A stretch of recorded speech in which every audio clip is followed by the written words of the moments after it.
दानगदी तहसिल अंतर्गत पाटबाली मौजारे निर्माणाधीन क्रोम विशोधन कारखाना को नहीं पूर्वर प्रकाश पाई जन असंतोष एवं आहुरी तीव्र होईछि। ग्रामवासी अभियोग अनुजाई कारखाना परिसर में चली माटी कार्य जोगु सामान्य वर्षारे माटी मिशा पानी कूଅ और नलकूअर जल उत्स मिशुछि। फल एकाधिक कूଅ और नलकूअर पानी गोलिया होई व्यवहार अनुपयोगी पलटिथिबा अभियोग होईछि। पानीय जल समस्या जोगु स्थानीय लोके दैनंदिन जीवन में नाना असुविधार सम्मुखीन हेउथिबा कहिसंती। एते वर्ष मध्यरे एठारे जल केबे गोलिया होई नथिला। आउ आज कारखाना कार्य हेबारु आम जल दूषित हेउथिबा ग्रामवासी माने अभियोग आनिछंती।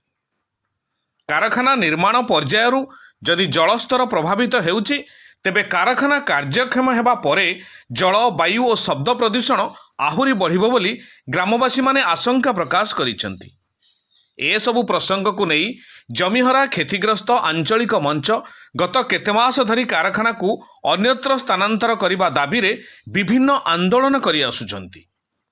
गत जून 24 तारिख रे प्रभावित अंचलर महिला माने विरोध प्रदर्शन करी पंचायत कार्यालय रे ताला पकाइथिले। परे सरपंच लिखित अभियोग आधार रे 14 जनक नाम रे टमका थाना रे मामला रुजु होइथिला। तेबे ग्रामवासी अभियोगर सत्यता और गोलिया पानीर प्रकृत कारण संपर्क में संपृक्त कंपानी किंबा प्रशासन पक्षरु एपर्यंत कौनसी स्पष्ट प्रतिक्रिया मिली नाही।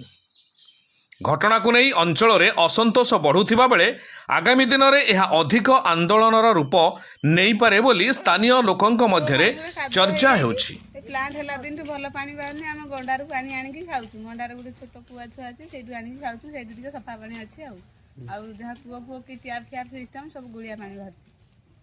एते वर्ष तो रही किसी हो नाला। एबेका छोट छोट जीवाणु होता ब्लीचिंग पकईला भी से जीवाणु मरु ना कि से जीवाणु बासुँच से हलदिया पानी ही बाहर से गरा फरा सब हलदिया बसी जाऊँ पानी ना ना आगु तो आम सफा पानी थिला एथर ये प्लांट हवा आरंभ लाठू और ये गुड़िया पानी होउची। गुड़िया पानी व्यवहार पी पारनु देखा ट्याप पानी आणिकी बेले बेले पीऊँ आईरा जहाँ धुआ धुई करूँ आ कौन कर एत गुड़िया पानी बाहर केमती आम चलू केमती। टमकारु अवतार अली रिपोर्ट महागिरी न्यूज।